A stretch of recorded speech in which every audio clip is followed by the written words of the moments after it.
What is up, guys? Wraec is here with a new video, and today once again Star Expedition. It is now day 2. If you've seen yesterday's video, you already know we finished at level 3, the Cursed Forest. A lot of my guild members have actually already did today's attack, so we can see level 10. Level 3 is already 10 out of 10, level 4 is, level 5 is, level 7 is, so they unlock nearly all of the buffs apart from the level 6 one. And indeed, as I yesterday told you guys, they first focused on 7, then went to 5, and now the next one will be 6. 6 is not that relevant really. What it really does is it is unable to use the characteristic Darkness Protection, it says, and the characteristic of the boss called Darkness Protection, we can actually find that here. Abyss Catastrophe gains 4 Void Barriers each round. When taking crit, clears Abyss Catastrophe a Void Barrier at the end of each round. If Abyss Catastrophe still has a Void Barrier, gains holy damage by 30% for 15 rounds. So as long as we deal 4 crits in a round to the boss, this characteristic is irrelevant, and if we don't do that, he gets 30% holy damage, and on the lower levels, even if you would get that every round, it wouldn't matter too much. Then again, with the newer teams that have 5 or 6 heroes in there that really do attack, we oftentimes would make this Darkness Protection irrelevant anyway by dealing the 4 crits. It's of course way easier to do than with the older 1 or 2 hero teams. And thereby, this is really not that much of an important buff. Of course, we will unlock it still, mainly because there is some loot involved with that. There are some challenges to clear every area, and that is something we are going to do. Let's just start off. Just going to go into the Cursed Forest here. We are here, and the thing we still need, and that is still kind of a problem for us, we didn't get a full Coast set, and the one we need is the Coast Destiny.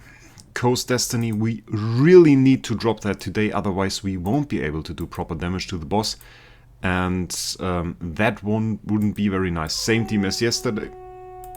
Well, now you could just hear my dog actually. He's pretty loud. Well, doesn't matter, I won't cut it out, it's funny.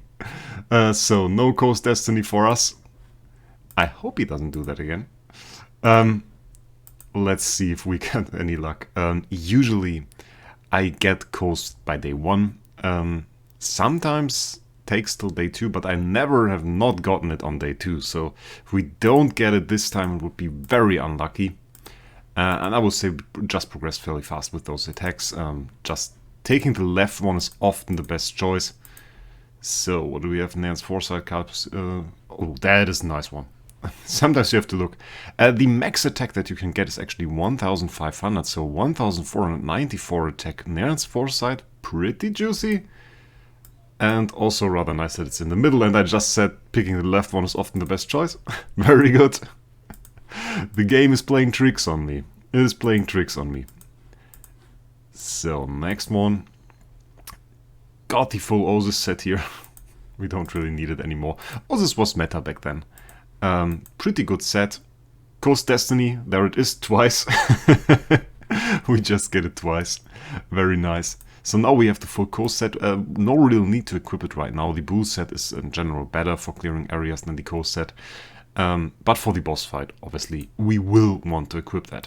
Area 4 is the next area. As I said yesterday, areas 1, 2, 3 and 4 have to be cleared in order, and afterwards we can choose if we want to go for 5, 6 or 7.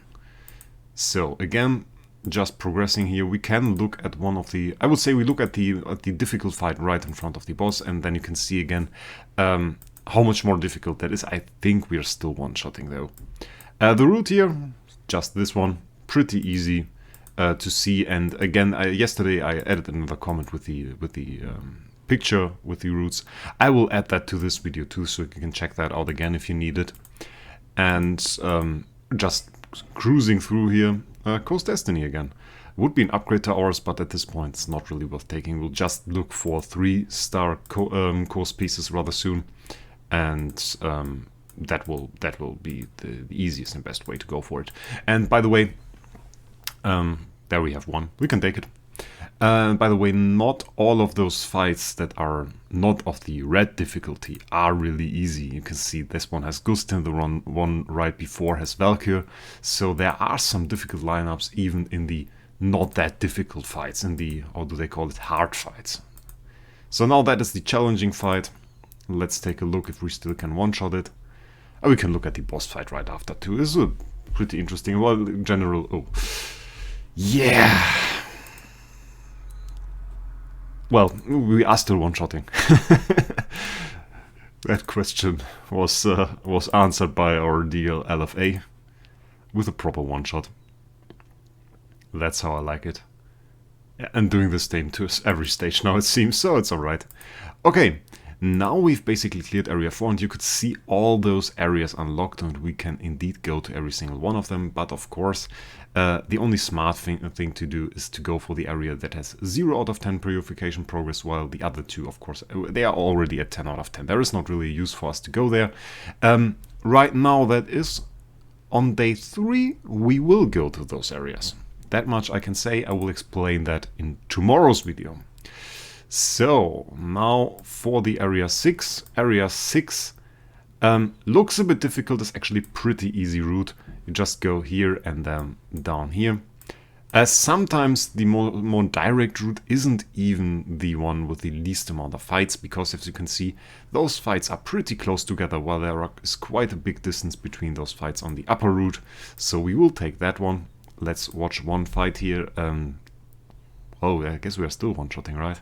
Yeah, we are still one-shotting. It's a bit hard to show the difficulty of those fights, but it is increasing, trust me. It is increasing with every stage. The higher the stage, the higher the difficulty, and the higher the amount of stats the enemy has.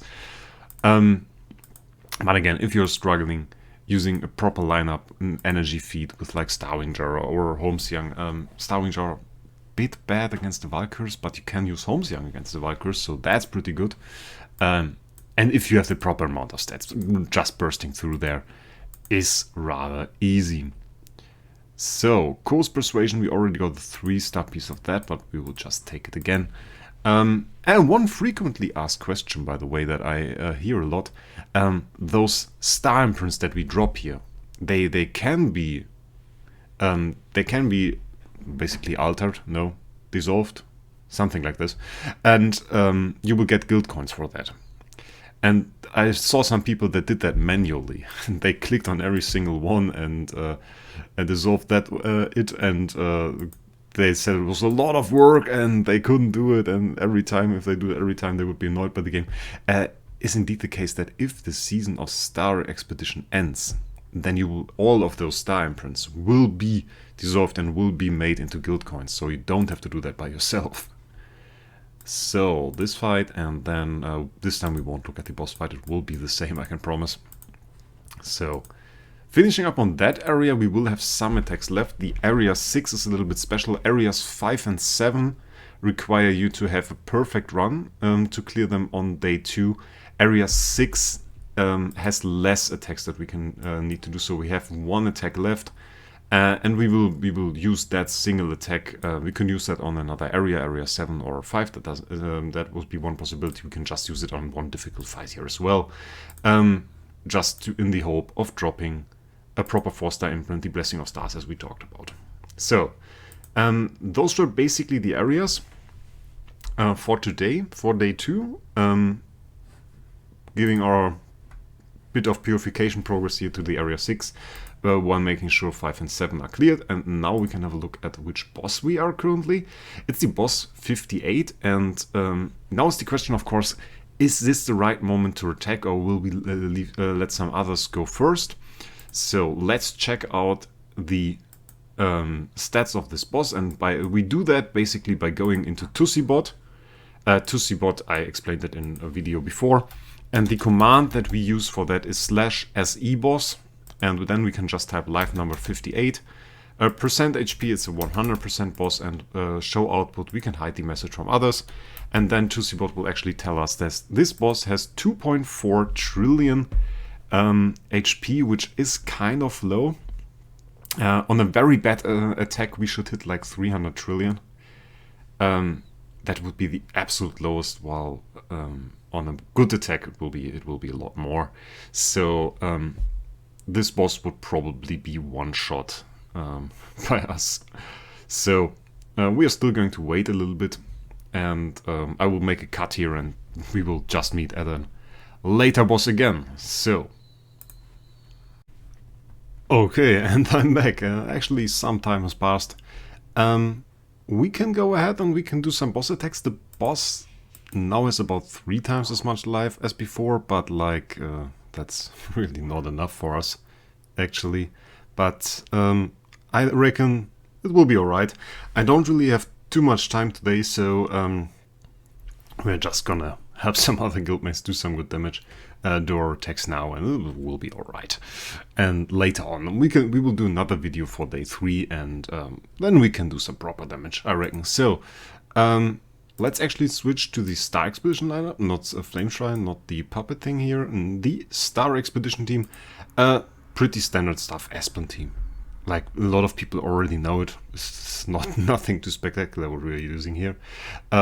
Olivia, Ignis, to feed the Aspen, actually, Aspen's main homeowner, Freya core, and we use the Snake Pad for some poison synergy with Mystic Fairy Freya, which is about everything. Core set is what we are using, the 4-piece core set we talked about, and we're just gonna go ahead and hope for some good CC RNG, which is mainly the thing that can scrutinize a run like this.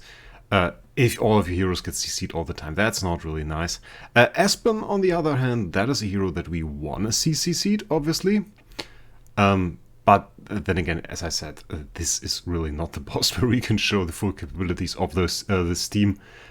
Basically, as long as we do visible damage on turn 1, that is, yeah, nothing to be afraid of, I fear. So, you can see the Freya core, by the way, here, spreading over the heroes and giving them a nice little attack buff.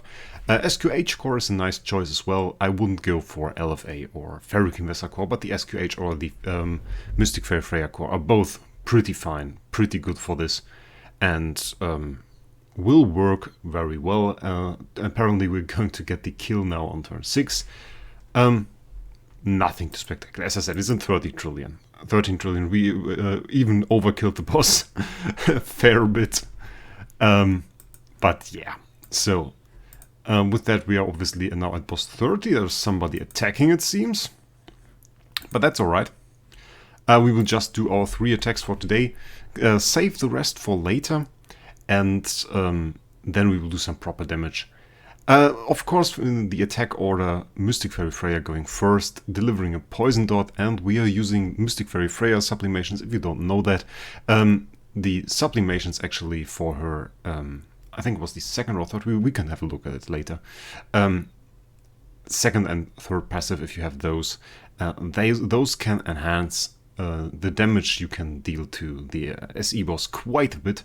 There is a stat in there that basically enhances Mystic Fairy Freya's damage to poison targets, and with the Sublimation she can give part of that buff to other heroes, and this basically multiplies all your damage, and this insane basically doubles it. If you just acquired that Sublimation, it's a little bit hard to get because you need the hero at T5. That is not that nice. It's pretty hefty investment into a Freya. So it's like your first T5, that is not that nice. You often, or most of the time, want a damage dealer as your first T5 and not a Mystic Fairy Freya. But later on, definitely worthwhile to go for Mystic Fairy Freya here and get that beautiful Sublimation. On top of that, we obviously have the active skill Sublimation for LFA. Is just supreme if you want to deal damage with him. And now we are at turn 10. It should be said though that the major damage rounds are like 13, 14, 15. There's where the real damage is. This is just a small percentage of that, and we still overkilled the boss by a fair bit once again. So upcoming is our last attack now on the X29 boss. Still clearing quite well. Usually we wouldn't attack a 100% life boss actually with Aspen. We really want Aspen's bonus damage to activate with the 120% extra damage against bosses, and this does only happen if the boss is 70% life or lower. if you have the sublimation, of course. If you don't have the sublimation, I think it's 60% life or lower. Correct me on that. You can read it in the active skill. It says it there. You want this life threshold. So usually it is like the Vesa players, if you have use a Vesa team, they do the first 30% on the high life bosses, and then the Aspen players come in and they do the last 70%. Obviously, Vesa, you can use Vesa at any time, and it will perform a little bit better if the boss is actually low life, unless of course you're running a Defier Vesa, in which case the boss should be above 70% actually to make use of that Defier. For usual B Vesa, it doesn't really matter. It doesn't really matter if the boss is at 80% or 20% or something. For Aspen though, it very much does. Even if you run a B Aspen, it is pretty important that you get this bonus damage against bosses. That is indeed where a lot of Aspen's damage lies. And now we even get the turn 8 kill. We were apparently quite unlucky last time. But now with a proper crit, overkilling this boss once again and getting the turn 8 kill, you can see we're not really at the point where we are really challenged. This will be something that you guys will see tomorrow, maybe even later on. I will show the high-end bosses as well, the bosses that we fight at the absolute end of Void Vortex, like X9, X8, X7, something like this. Where you won't see the enemy life even move at all. They often double in life at the end. That is something that is rather insane. They just double in life. You have this one boss and it has like, I don't know, 4 quadrillion life. And then the next one, suddenly 8 quadrillion. It's insane how much life they get. Which is also the reason why some people think that we actually finish the boss or kill the boss and get to X0. No, we won't, and we are not even close, which is absolutely insane. Like if you consider this, that the last bosses often double in life, then we have not even got to the halfway point right now with like X8 or X7. That's not even half of the total life the boss has if you sum all of the lives from all of the X100 to X0 bosses up. That's not even halfway, and that's absolutely insane. There's still so much that we need to do to actually clear the last boss, and so much strength that we need to get, and it will still take a lot of time. It is possible though. It definitely is possible if you think about it. We have 30 members in the guild, everybody has 3 attacks, so in theory we could do it by day 2. in theory. Not practically, but in theory it would be possible if everybody just one-hits the bosses. We could do it. Currently still at place 7. Oh, we will catch up. It's like you see that we one-shot the bosses, and that is really not the point where the ranking is really decided. While we one-shot bosses, obviously everybody of the top guilds can do that, one-shot bosses like this. The point is how much damage we max out at the end. Do you do 600 trillion or do you do 1.2 quadrillion? Do you even do maybe 2 quadrillion? That is the question here, and not if we can one-shot the X32 boss. But let's take a look at the setup as well. That is something I can show you. I had to ask Jesus, but I did, and he said that it's alright. That is actually the setup. We used 3 demon belts. Obviously, Mystic Fairy Freya fastest here to make use of the snake pad. We have our trusty LFA, active skill sublimations, on there, as I said. We can look at the sublimations now here as well. I have the full sublimations for passive 2. Passive 2 is basically not that important. You can take this one. Passive 2 additionally increases all allies' precision by 10%. The extra precision obviously is very nice. And having the extra attack buff is also pretty good. So those 2 are important from passive 2. And for passive 3 then it's really the last one. This one, the Noble Sublimation. Grants 33% of its effect to all allies. And you can see the third revolutionary factor grants you a buff that makes you deal increased damage to poison targets, and 33% of that buff will be put on the teammates. And they can use that for a lot of damage. So those 2 are really important. Get the Mystic Fairy Freya buffs if you really want to do a lot of damage. And this is the setup. The candy bars, by the way, I think a lot of people already know that, but they offset the first control effect that you receive. So that helps a lot in letting those two, the Ignis and the Olivia, attack every single turn, as long as they have full energy. In SE, I can explain that mechanic. In SE, if you get afflicted with CC, it's always the silence that gets inflicted first, and then the horrify. And thereby you're immune to silence if you use a candy bar. And that is always the case. That is the case in every single round. If you use a candy bar, you will always be immune to silence and can still get horrified. So those two are immune to silence. As long as we feed them to 100 energy, they will do an active and will keep the enemy shrunk, which reduces the incoming damage, and will feed the Aspen for him to be able to do active skills despite being drained. So that is about the team. That is a pretty standard team. As I said, nothing too spectacular. But I thought I'd show it to you guys. And tomorrow we will see the real extent of its power. And I will be pretty happy to show you that. But for now, I want to end the video. Wish you guys a great day, and we will see us in the next one.